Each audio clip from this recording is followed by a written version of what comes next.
Առավոտյան այդ ձայներից արթնացա, պատուհանները դղրդում էին, չիմացա ինչ է կատարվում։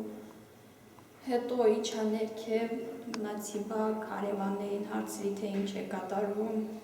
Ես մեր հարևանի ամուսինը, թե ոնց որ կռիվը սկսել է։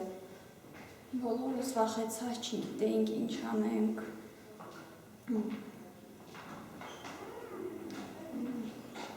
Հետո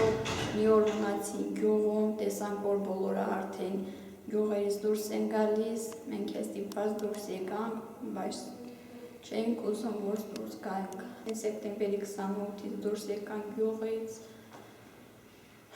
չհասցրեցինք տանից ինչ-որ բան վերցնել, 15 րոպեվա ընթացքում ինչ կարողացան գնացինք տնից վերցրինք, այն հույսով, որ մի 3-4 օրից երևի հետ ենք գալու։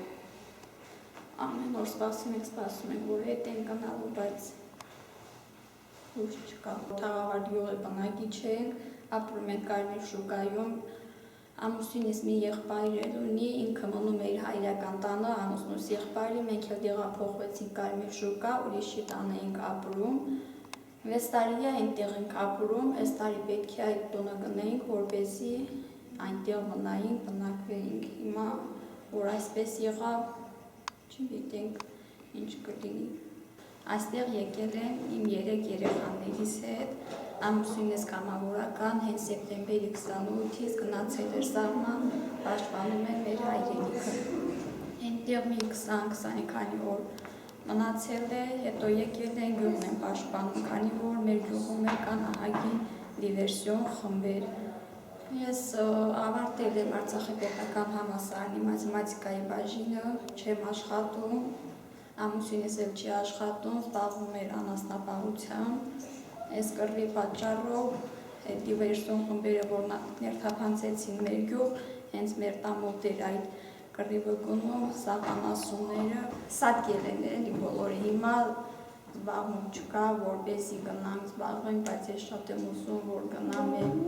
գյուղը։ Ես չեմ պատկերացնում այստեղ ոնց կլինի։ Երեխեքը այնտեղ են սովոր, այնտեղի դպրոցն են հաճախում, երեխաները մի քիչ իրենց լավ զգան, իրենց ընկերների հետ գնան դպրոց։ Այսօր ես երեխաներին տարա այստեղի դպրոց, նրանք լացելով գնացին դպրոց, չէին ուզում, որ գնային դպրոց, բայց ինչ արած, պիտի գնա, որ տեսնենք ինչ է լինելու, հույս պահենք, որ կգնանք այնտեղի դպրոց կհաճախենք, երեխաները կտեսնեն իրենց ընկերներին, խաղաղություն լինի, կգնան մեր գյուղը, այո։ Ես այնտեղ եմ տեսնում մեր երեխաների ապագան, մեր ընտանիքի ապագան, մեր հողն եմ ուզում։